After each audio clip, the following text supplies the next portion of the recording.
The funny thing about betrayal is that you always see it coming, but you convince yourself you're paranoid. Like when your fiancée starts complaining that her diamond engagement ring is embarrassingly small compared to her friends, or when she suddenly needs to work late every night with her boss, Derek. You tell yourself you're being insecure, that successful relationships require trust. What a load of garbage that turned out to be. My name is Mike Harper, and I'm about to tell you how I learned that revenge, like architecture, is all about the foundation. Build it right, and you can construct something beautiful. Build it wrong, and everything comes crashing down, preferably on the people who screwed you over. It started on a Tuesday morning in October. I was sitting in my home office reviewing blueprints for a new corporate headquarters when Jessica breezed in wearing that fake smile she'd perfected for her PR job.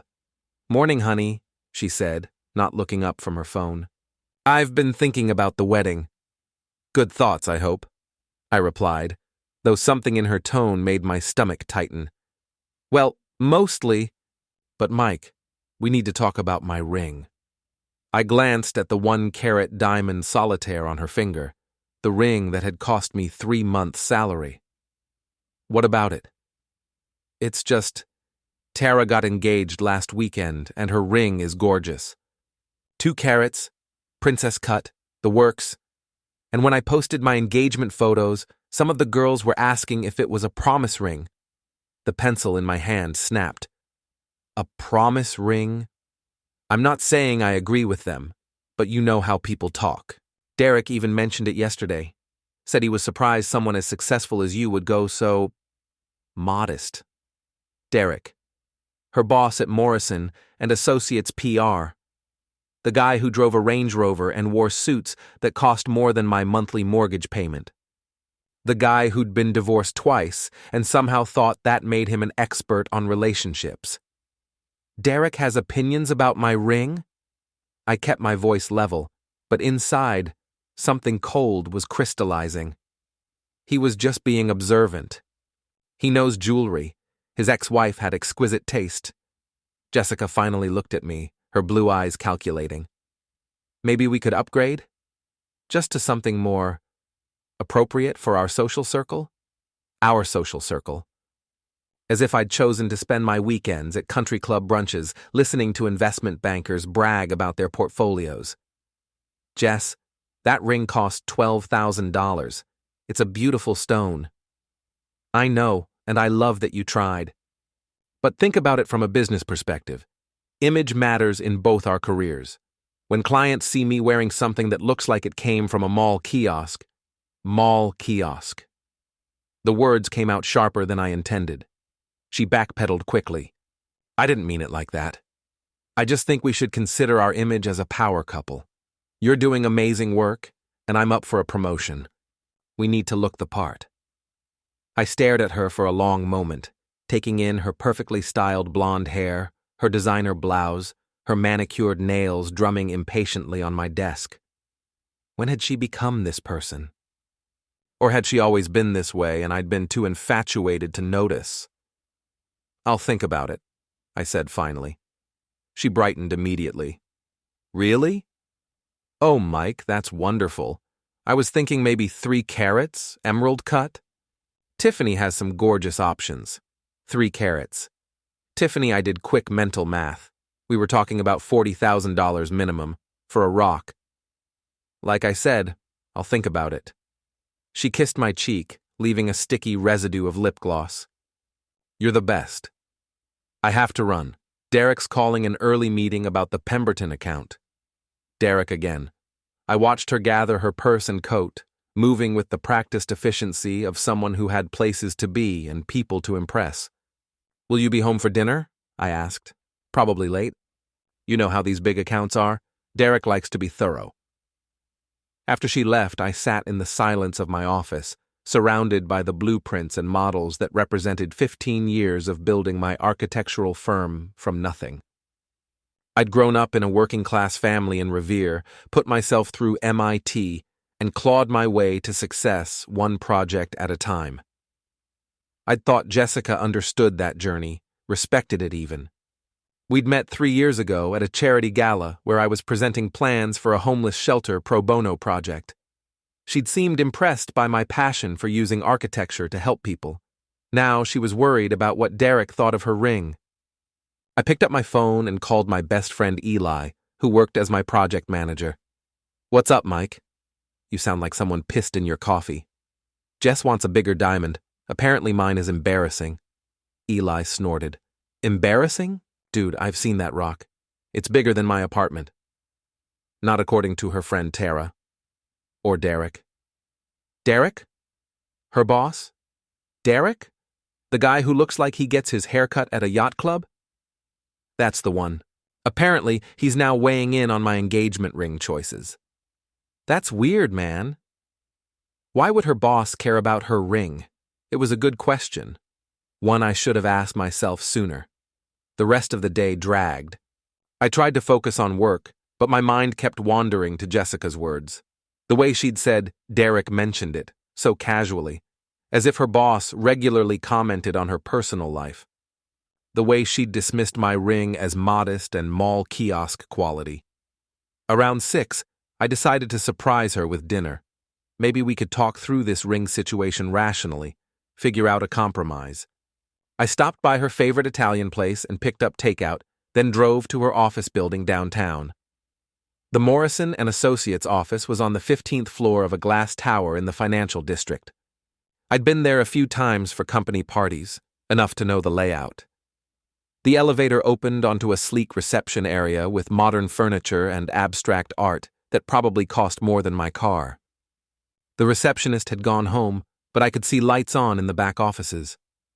I walked down the hallway carrying the bag of food, looking for Jessica's office. Her light was off, but I could hear voices from the corner office, Derek's office. I was about to knock when I heard Jessica laugh. Not her polite social laugh, but the genuine one she used to reserve for me.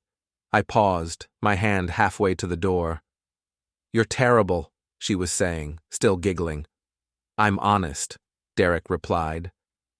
"That's what you pay me for." "Is it?" "I thought you paid me." More laughter. I felt something twist in my stomach. "Speaking of which," Derek continued, "have you given any more thought to what we discussed?" "About Mike?" "I brought up the ring thing this morning." My blood went cold. The ring thing? And he said he'd think about it. God, you should have seen his face when I mentioned the mall kiosk comment. I thought he was going to have a stroke. Derek chuckled. "You're evil. I like that in a woman. I'm practical. If I'm going to be married to an architect, I need him to look successful. Image is everything in this business." "True. Though I have to ask, are you sure he's the right architect?" There was a pause that seemed to last forever. "What do you mean?" Jessica's voice had changed, become softer. "I mean, you're brilliant, ambitious, gorgeous. You could have anyone. Why settle for someone who thinks a 1-carat diamond is impressive?" "Derek, I'm serious. You deserve someone who matches your energy, your drive. Someone who doesn't need to be convinced to invest in your happiness." I stood frozen in the hallway, the bag of Italian food growing cold in my hands, listening to my fiancée and her boss dissect my inadequacies. "It's not that simple," Jessica said, but her voice lacked conviction. "Isn't it?" "Life's short, Jess. You should be with someone who sees your worth without having to be told." "And I suppose you see my worth?" "Every day. You're the best thing about coming to work." I couldn't listen anymore. I set the food down quietly by the door and walked back to the elevator, my mind reeling. The conversation replayed in my head as I drove home, each word cutting deeper than the last. That night, Jessica came home after 11, claiming the Pemberton meeting had run late. She kissed me absently and went straight to bed, falling asleep before I could bring up dinner or the conversation I'd overheard. I lay awake, staring at the ceiling, processing what I'd learned. My fiancée was discussing our relationship with her boss. They were mocking my financial choices, questioning whether I was good enough for her. And Derek. married twice, divorced twice, driving his flashy car and wearing his expensive suits, was positioning himself as the better option. The next morning, Jessica left early for another client breakfast. I waited until I heard her car pull out of the driveway, then did something I'd never done before. I checked her phone records online. What I found made my stomach drop. Dozens of text messages to Derek starting around midnight and continuing until 2 or 3 in the morning. Calls that lasted hours. All of this happening while she was supposedly sleeping next to me. I scrolled through the phone logs, my hands shaking. 3 months of late-night communication. 3 months of lies. My phone buzzed with a text from an unknown number. Check Jessica's Instagram story from last night. Posted at 11:47 p.m. Location services on a friend. I opened Instagram with trembling fingers. Jessica's story from the previous night showed her at Mistral, an upscale restaurant downtown. She was holding a martini, smiling at the camera. The location tag confirmed it. She was at dinner while I was at home, waiting for her with takeout from her favorite place. But that wasn't the worst part. In the reflection of the restaurant's window behind her, I could make out a figure at the table, a man in a navy suit, raising his own glass in a toast. Derek. I screenshotted the image and zoomed in. There was no mistaking it. While Jessica was telling me she was in a late meeting, she was having dinner with her boss. While I was lying awake worried about her, she was posting Instagram stories from their date. My phone rang. Eli. Mike, you need to see something. I'm sending you a link. A minute later, my phone buzzed with a text containing a URL. I clicked it and found myself on a private Instagram account I didn't recognize. The bio read, Boston's elite social scene, with a diamond emoji. The most recent post was a photo of Jessica and Derek at what looked like a charity gala from the previous weekend, an event she'd told me she couldn't attend because she was visiting her sister in New York. In the photo, Derek's hand was on Jessica's lower back, and she was leaning into him, laughing. The caption read, Power couple alert, PR queen Jessica Morrison and boss Derek Price looking cozy at the Children's Hospital benefit. Word is there might be a promotion and a proposal in her future. Jessica Morrison. She was already using his last name. I read the caption 3 more times, each word hitting like a physical blow. A promotion and a proposal. From Derek. My phone buzzed with another text from Eli. I'm sorry, man. I didn't want to be the one to show you this, but I figured you needed to know. I called him immediately. How long have you known? I asked without preamble. I just found out yesterday. My girlfriend Rachel follows this account. Apparently it's run by some socialite who goes to all these events. She saw the post and recognized Jessica. 3 months, Eli. I checked her phone records. They've been talking for 3 months. Jesus. Mike. I'm so sorry. I was quiet for a long moment, staring at the photo of my fiancée with another man. I need to think. I'll call you later. Mike, wait. Don't do anything stupid, okay? I know you're hurt, but I'm not going to do anything stupid, I said. I'm going to do something smart. I hung up and sat in my office, surrounded by the blueprints and models that represented my life's work. Jessica was right about one thing. Image mattered, but she'd made a crucial mistake in her calculations. She'd underestimated me. I spent the next hour researching Derek Price, social media, professional profiles, public records. What I found painted a picture of a man who'd built his success on other people's work and other people's money. His first wife had been a trust fund baby who'd bankrolled his early career. His second wife had been a successful real estate agent whose contacts had helped him land major clients. Now he was targeting Jessica, young, beautiful, connected, and engaged to a successful architect whose designs could be very valuable to a PR firm looking to expand into corporate consulting. My phone buzzed with a text from Jessica. Working late again tonight. Don't wait up. Love you, love you. The casual lie made my jaw clench. I texted back, no problem. I have some work to catch up on too. Then I did something I'd never done before. I hired a private investigator. Marcus Webb came recommended by my lawyer as someone who was discreet, thorough, and fast. We met that afternoon at a coffee shop in Cambridge, away from downtown where Jessica might see us. Webb was a former Boston PD detective, early 50s, with the kind of weathered face that suggested he'd seen everything twice. He listened to my story without judgment, taking notes on a small pad. "How long do you want me to follow them?" he asked when I finished. "Just long enough to document what's really going on. I need proof." "For a divorce attorney? Maybe. Or maybe just for my own peace of mind." Webb nodded. "I'll start tonight. Should have something for you within a week." "One more thing," I said as we stood to leave. "I want to know about Derek's business practices, too. Financial records, client relationships, anything that might be interesting." Webb smiled for the first time. "Understood." That night I cooked dinner for one and ate it while reviewing the Pemberton account materials I'd found in Jessica's briefcase.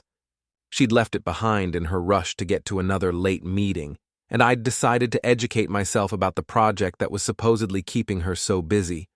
What I found was fascinating. The Pemberton Group was developing a mixed-use complex downtown, retail, office, and residential space. They needed both architectural services and PR support. According to the documents, Derek had been pitching them on a comprehensive package deal. The architectural plans attached to his proposal looked familiar. Very familiar, because they were mine. Not copies or inspirations, my actual designs from a luxury development I'd pitched to another client 6 months ago. The client had passed, but the plans were still my intellectual property. Somehow Derek had gotten hold of them and was presenting them as his firm's work. I photographed every page, my hands steady despite the rage building in my chest. This wasn't just about Jessica anymore. Derek was stealing my work, using my designs to land clients, probably planning to cut me out entirely once he'd secured the contracts. My phone buzzed with another Instagram notification. Jessica had posted a new story from The Office, except the background showed the bar at the Four Seasons, not a conference room. She was holding a glass of champagne, smiling at someone off camera. I screenshotted that too. By the time Jessica came home at 1 a.m., I had compiled a comprehensive file of evidence. Phone records, social media posts, stolen architectural plans, and a private investigator on retainer. I pretended to be asleep as she slipped into bed, reeking of expensive cologne that definitely wasn't mine. The next morning, she was gone before I woke up, leaving only a note. Early client meeting. Dinner with the girls tonight. Don't wait up. XOXO, dinner with the girls. I almost laughed at the creativity of her lies. I called Webb. Any updates? Oh, I've got updates. Can you meet me at the same coffee shop? You're going to want to see this in person. An hour later, Webb slid a manila envelope across the table. Inside were photographs that confirmed my worst suspicions and revealed new betrayals I hadn't even considered. Jessica and Derek at dinner. Jessica and Derek leaving his apartment building together at 7 a.m. Jessica and Derek shopping for jewelry at Tiffany, looking at engagement rings. But the most damning photo was the last one. Jessica, Derek, and 3 other people I recognized as Jessica's closest friends, Tara, Chloe, and Madison, sitting around a table at an upscale wine bar. They were all laughing, and Jessica was showing them something on her phone. I had a directional microphone, Webb said quietly. Got some audio too. He handed me a small recording device and earbuds. I plugged them in and pressed play. Jessica's voice came through clearly. So I told him the ring was embarrassing, and he actually believed Derek just mentioned it casually. God, men are so clueless. Tara's laugh was sharp. You're evil. I love it. When are you going to dump him? Soon. Derek wants to make sure the Pemberton deal goes through first. We need Mike's designs to seal it, and then we can cut him loose. What about the ring? Are you going to give it back? This was Chloe. Please. I earned this thing putting up with his boring architect friends and his pathetic attempts at being romantic. Consider it severance pay. Madison chimed in. Derek's ring is going to be so much better. 3 carats, right? 4. Emerald cut. He showed me the setting yesterday. It's gorgeous. When's he going to propose? Tara asked. Next month. We're going to Napa for a long weekend. He's planning this whole elaborate thing at some vineyard. What about Mike? Won't he be suspicious if you go away with Derek? Jessica's laugh was cold. I'll tell him it's a girl's trip. He's so trusting, it's almost sad. Derek says I'm wasted on someone with so little ambition. I pulled out the earbuds, my hands shaking with rage. Webb was watching me carefully. There's more, he said, about Derek's business practices. He handed me another folder. Inside were financial records, client communications, and what appeared to be a pattern of fraudulent billing practices going back 3 years. He's been inflating hours, charging clients for work that was never done, and taking credit for other people's ideas. The architectural theft isn't new. I found evidence of at least 4 other cases where he's stolen designs and presented them as his own. I stared at the documents, pieces of a larger puzzle clicking into place. There's something else, Webb continued. Derek's in serious financial trouble. His divorce settlements wiped him out, and he's been using client funds to cover personal expenses. He needs the Pemberton deal to stay afloat, and he needs my designs to get it. Exactly. Your fiancée isn't just cheating on you. She's helping him commit fraud. I paid Webb his fee and drove home in a daze. The woman I'd planned to marry was not only betraying me personally, but professionally as well. She was actively helping another man steal my work, destroy my reputation, and ruin my business. That evening, I did something I'd never done in 3 years of dating Jessica. I went through her personal belongings. In her jewelry box, hidden behind a false back I discovered by accident, I found a second phone. A burner phone with only one contact, D. The text thread was extensive and explicit. Months of planning, scheming, and intimate messages that made my stomach turn. But buried in the romantic declarations and crude photos were details about their business arrangement. Derek had promised Jessica a partnership in his firm once they were married. Together, they would use my stolen designs to build a development consulting business, combining architectural services with PR and marketing. They'd already identified 3 other architects whose work they could acquire through similar seduction schemes. I was just the first target in a larger con game. I photographed everything, then carefully returned the phone to its hiding place. Jessica wouldn't be home until late, another client dinner that I now knew was a romantic evening with Derek. I had all the evidence I needed to destroy them both legally and professionally. Derek's fraud, the stolen designs, Jessica's complicity, it was enough to send them both to prison and end their careers permanently. But as I sat in my home office, surrounded by the proof of their betrayal, I realized that legal justice wasn't enough. They had humiliated me, stolen from me, and planned to discard me like garbage once they'd taken everything of value. They deserved something more creative. I opened my laptop and began to plan. The first step was protecting my assets. I called my lawyer and had him draw up papers, transferring ownership of my most valuable designs to a shell company I controlled. If Derek tried to claim ownership, he'd be suing a corporation with better lawyers than he could afford. The second step was gathering allies. I reached out to the other architects Derek had stolen from, sharing Webb's evidence and offering to coordinate a joint response. Within 48 hours, I had 4 successful professionals ready to take down Derek Price. The third step was the most important: timing. Jessica had mentioned their Napa trip was planned for the first weekend in November. According to her secret phone, Derek was planning to propose at a vineyard on Saturday evening, with a celebration dinner at the French Laundry on Sunday. Perfect. I spent the next 2 weeks playing the role of the oblivious fiancé. I even went ring shopping, making a big show of looking at 3-carat diamonds while Jessica squealed with delight. I put a deposit down on a $45,000 emerald-cut stone from Tiffany, telling Jessica it would be ready for pickup the following week. "Oh, Mike, it's perfect," she gushed, trying it on while the sales associate beamed. "This is exactly what I wanted." "Only the best for you," I said, kissing her cheek while internally calculating how much her betrayal was going to cost her. Meanwhile, I was making other preparations. I hired a documentary filmmaker, a friend from college who specialized in corporate exposés, to help me create a comprehensive presentation of Derek's fraud. We had financial records, stolen designs, recorded conversations, and testimony from his other victims. I also reached out to journalists at the Boston Globe and Boston Business Journal, providing them with preliminary evidence and promising a bigger story to come. On Thursday, before Jessica's girls' trip to Napa, I made my move. I called Derek's office and scheduled a meeting under the pretense of wanting to collaborate on the Pemberton project. His assistant, clearly coached by Jessica, was overly friendly and accommodating. "Mr. Price is so excited to work with you," she gushed.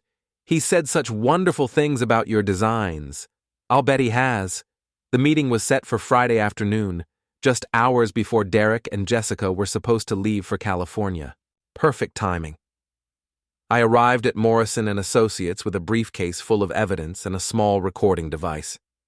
Derek greeted me in his corner office with fake enthusiasm and expensive whiskey. "Mike! Great to see you, buddy!" "Jessica's told me so much about you." "I'm sure she has." He poured 2 glasses of Macallan and handed me one. "So, tell me about this collaboration idea." "I think there's real potential for our firms to work together." I sipped the whiskey, it was excellent, and opened my briefcase. "I agree. In fact, I think we're already working together more closely than you realize." I pulled out the stolen Pemberton plans and laid them on his desk. Derek's face went pale. "These look familiar," I continued conversationally. "Probably because they're my designs from the Harbor Point project. The one you're presenting to Pemberton as your own work." Derek's mouth opened and closed like a fish. There must be some mistake." "No mistake." I pulled out more documents. Phone records showing months of secret communication with my fiancée, photos of your romantic dinners, financial records showing fraudulent billing practices, testimony from 4 other architects you've stolen from. Derek slumped in his chair, the color draining from his face. "What do you want?" he asked quietly.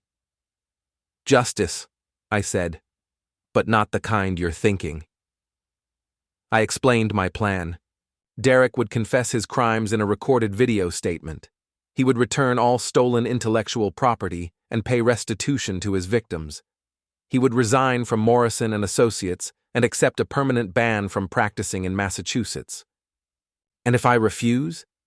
Then I turn this evidence over to the district attorney, the State Bar Association, and every major news outlet in Boston. You'll be facing federal fraud charges and civil lawsuits from 6 different victims. Your career will be over, and you'll probably go to prison. Derek stared at the evidence spread across his desk, his hands shaking slightly. "What about Jessica? What about her? She'll be implicated in this too. Her career will be ruined." I smiled for the first time since entering his office. "That's her choice to make. She can come clean about her role in your schemes, or she can go down with you. I'm giving you both the same opportunity I'm giving you. Confess and face the consequences with some dignity intact." Derek was quiet for a long moment, processing his options. Finally, he looked up at me with something like respect. "You're not the pushover we thought you were." "No," I agreed, "I'm not." He signed the confession and recorded the video statement. As he spoke into the camera, admitting to years of fraud and theft, I felt a cold satisfaction settle in my chest. When we finished, Derek looked broken. "What happens now?" "Now you call Jessica and tell her the trip is canceled. Tell her you need to see her immediately. Don't mention me. And then you both get to explain to your clients, your colleagues, and the legal system how this happened. I'd recommend getting good lawyers." I packed up my evidence and headed for the door. Derek called after me. "Mike, For what it's worth, I'm sorry. Jessica was right about one thing. You deserved better than both of us. I paused at the door. Yes, I did. An hour later, I was home, when Jessica burst through the front door, her face flushed with panic. Mike! Thank God you're here. Something terrible has happened. I looked up from my laptop where I'd been uploading Derek's confession video. Oh? What's wrong? Derek. He's lost his mind. He's saying crazy things about fraud and stolen designs. He's trying to drag me into some kind of legal trouble. That's awful, I said sympathetically. What kind of legal trouble? Jessica sat down next to me, her hand on my arm. He's claiming that some architectural plans were stolen and somehow I'm involved. It's completely insane. I don't know anything about architectural plans. I pulled out my phone and showed her the photo of the Pemberton proposal with my stolen designs. These plans? Her face went white. Where did you get that? From Derek's office, along with these. I showed her the photos Webb had taken, the recorded conversations, the evidence of their affair and conspiracy. Jessica stared at the images, her mouth opening and closing silently. I know everything, Jess. The affair, the stolen designs, the plan to dump me after the Pemberton deal. I know about the burner phone, the fake girls' trips, the engagement ring Derek bought you. Tears started flowing down her cheeks. Mike, I can explain. Can you? Can you explain why you've been lying to me for months? Can you explain why you helped Derek steal my work? Can you explain why you were planning to marry him while you were still engaged to me? She was sobbing now, mascara running down her face. I never meant for it to go this far. It happened. Derek made me feel special, important. He understood my ambitions. So you decided to destroy my career to advance yours? No. It wasn't like that. Derek said the plans were just inspiration, that all architects borrow ideas from each other. Stop lying. My voice was cold. I have recordings of you admitting it was theft. I have evidence of you planning to dump me. I know about the partnership Derek promised you. Jessica collapsed onto the couch, her sobs echoing through the house. What are you going to do? I stood up and walked to the window, looking out at the neighborhood where we'd planned to raise children together. I'm going to give you the same choice I gave Derek. You can confess your role in this fraud, cooperate with the investigation, and try to salvage some dignity, or you can maintain your innocence and face federal charges. Federal charges? Mail fraud, wire fraud, conspiracy to commit theft of intellectual property. Derek's been using client funds for personal expenses, and you've been helping him launder money through fake consulting fees. The FBI tends to take that seriously. Jessica stared at me in horror. I didn't know about the money laundering. Prove it. Cooperate with the investigation, testify against Derek, and maybe you'll avoid prison time. She was quiet for a long moment, processing the destruction of her carefully planned life. What about us? I turned back to face her, this woman I'd thought I loved, who'd been planning to betray me in the most intimate way possible. There is no us. There hasn't been for months.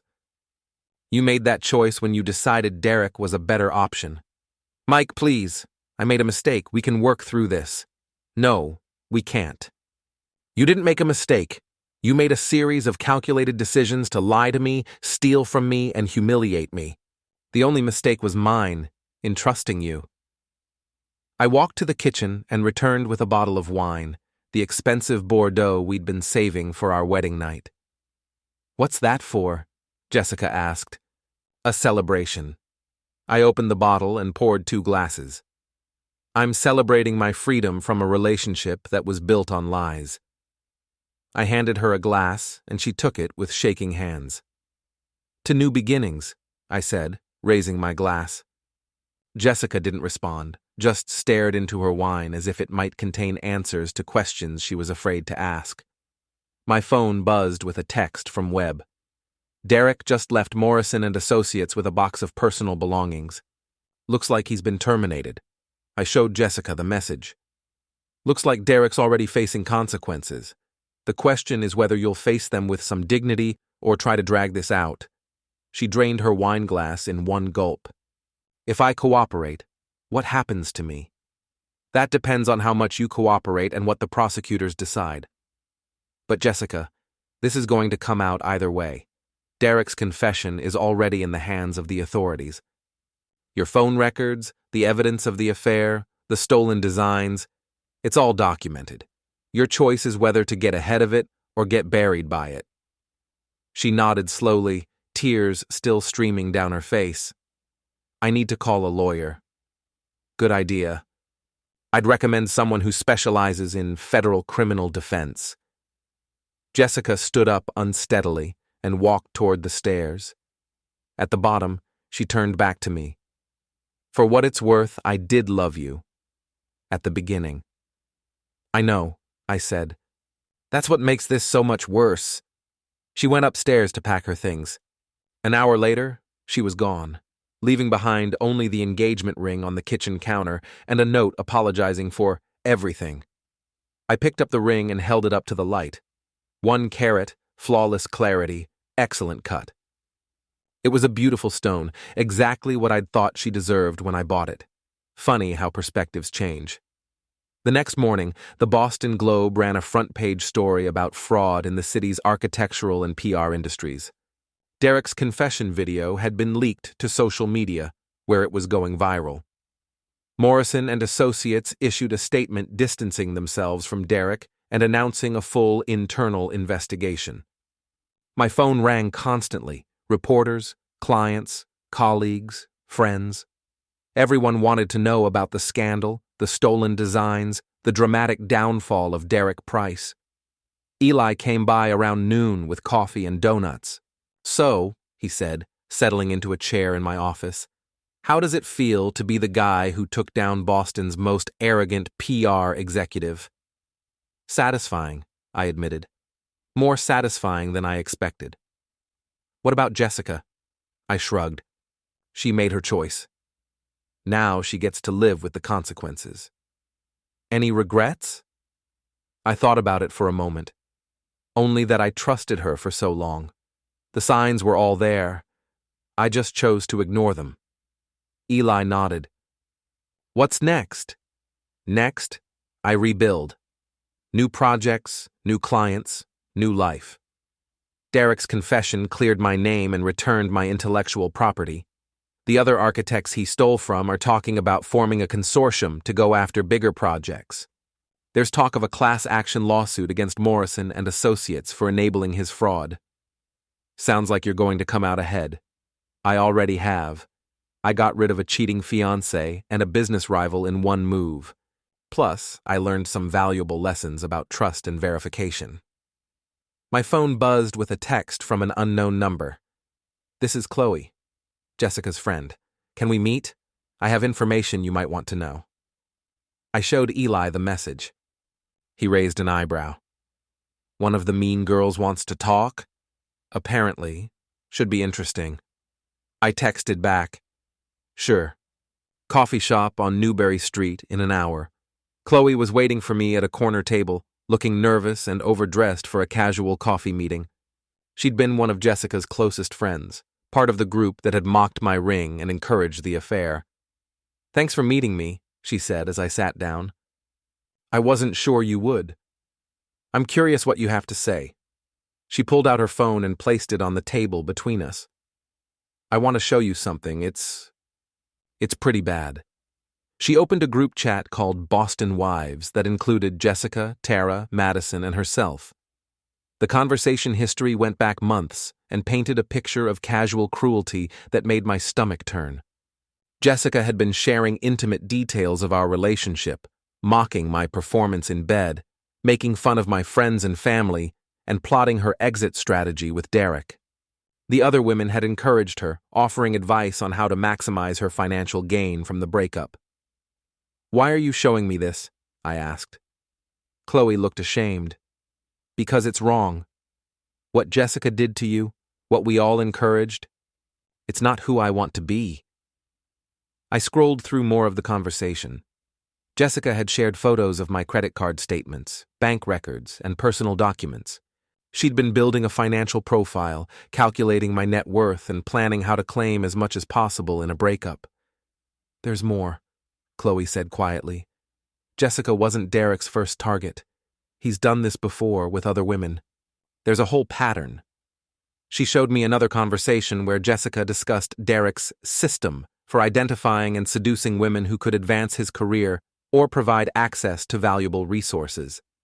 He calls it strategic relationship building, Chloe explained. Jessica thought she was special, but she was just another mark. I stared at the messages, feeling a mixture of vindication and disgust. Why are you telling me this now? Because Derek threw Jessica under the bus yesterday. When the story broke, he gave an interview claiming she was the mastermind behind the whole scheme. He's trying to save himself by destroying her. And you want me to… what? Defend her? I want you to have the whole truth. Jessica made terrible choices, but Derek manipulated her. He's done this to other women, ruined other relationships. Someone needs to stop him. I closed her phone and slid it back across the table. Derek's already stopped. His career is over, his reputation is destroyed, and he's facing federal charges. Justice doesn't require my intervention. Chloe nodded slowly. What about Jessica? What about her? She's an adult who made conscious decisions to lie, cheat, and steal. The fact that Derek manipulated her doesn't excuse her choices. She's talking about suicide, Mike. She feels like her life is over. I felt a flicker of concern, quickly suppressed. Then she should get professional help. That's not my responsibility anymore. Chloe gathered her things, looking disappointed. I thought you might want to help her. I helped her for 3 years. I supported her career, her ambitions, her dreams. She repaid that by plotting to destroy me. My help is no longer available. After Chloe left, I sat in the coffee shop for a long time, processing everything I'd learned. Derek's manipulation didn't excuse Jessica's betrayal, but it did provide context. She'd been a victim and a perpetrator, used and using others in turn. But that was her problem to solve now. Over the next few weeks, the scandal continued to unfold. Derek was arrested on federal fraud charges and held on $1 million bail he couldn't afford. Morrison and Associates filed for bankruptcy after losing most of their major clients. Jessica cooperated with prosecutors and received immunity in exchange for her testimony, but her PR career was effectively over. The architectural consortium Eli had mentioned became a reality. 5 of us, all victims of Derek's theft, formed a partnership that quickly landed several major projects. My reputation, far from being damaged by the scandal, was enhanced by my role in exposing the fraud. I was the architect who'd been smart enough to document everything, brave enough to fight back, and strategic enough to win. 6 months later, I was in my new office, a renovated warehouse in the South End that served as headquarters for Harper and Associates Architecture, when my assistant buzzed me. There's a Jessica Harper here to see you. Should I send her up? I paused, my hand hovering over the intercom button. I hadn't seen or spoken to Jessica since the night she'd packed her things and left our house. Send her up. She looked different. Thinner, older, wearing clothes that were professional but clearly not designer. Her hair was shorter, and she wasn't wearing the expensive jewelry that had once defined her style. Hello, Mike. Jessica. What can I do for you? She sat down across from my desk, her hands folded in her lap. I wanted to apologize.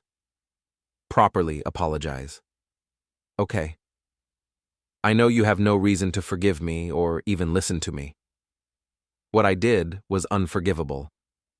I betrayed you in every way possible, and I hurt you deliberately and cruelly. I waited for her to continue. I've been in therapy for 4 months, working through why I made those choices, why I was so willing to hurt someone who loved me. I don't have good answers, but I'm trying to understand. That's good. Understanding yourself is important. Derek was sentenced yesterday. 5 years in federal prison, plus restitution to all his victims. I thought you should know. I heard. Seems appropriate. Jessica nodded. I testified at his sentencing hearing. Told the judge about his pattern of manipulation, how he targeted women in relationships and used them to advance his schemes. That must have been difficult. It was the right thing to do. Finally. She looked around my office, taking in the success that had grown from the ashes of our relationship. You've done well for yourself. I've worked hard. You always did. That's something I never appreciated properly. She stood up, smoothing her skirt. I won't take up any more of your time. I just wanted you to know that I'm sorry, and I'm glad you found a way to turn this into something positive.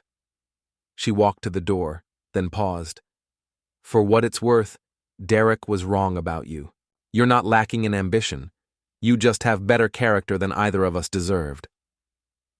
After she left, I sat at my desk thinking about forgiveness, justice, and the strange ways life unfolds. Jessica had apologized, which took courage. Derek was in prison, which served justice. And I had built something better from the wreckage of their betrayal. But the most satisfying part wasn't the revenge or the professional success. It was the knowledge that I'd handled the worst betrayal of my life with intelligence, dignity, and strategic thinking. I'd turned my pain into power and my humiliation into triumph. I picked up the phone and called Eli. Want to grab dinner tonight? I feel like celebrating. What are we celebrating? The fact that sometimes the good guys actually win. I'll drink to that. Where do you want to go? I thought about it for a moment. How about that new place downtown? The one in the building Derek used to own before he lost everything? Eli laughed. You're evil. I like that in a friend. I learned from the best, I said, thinking of Jessica's casual cruelty and Derek's calculated manipulation. The difference is, I use my powers for good. That evening, as I sat in the restaurant that had once represented Derek's success, eating excellent food and drinking expensive wine with my best friend, I reflected on the journey that had brought me here. I'd started as the naive architect who trusted too much and questioned too little. I'd been betrayed by the woman I loved and the man she chose over me. I'd discovered that my generosity had been mistaken for weakness and my loyalty for stupidity. But I'd also discovered that I was stronger, smarter, and more resilient than anyone, including myself, had realized. When pushed to the edge, I hadn't broken. I'd adapted, strategized, and ultimately prevailed. The revenge had been satisfying, but the real victory was simpler. I'd learned who I really was when everything was on the line. And I liked what I'd learned.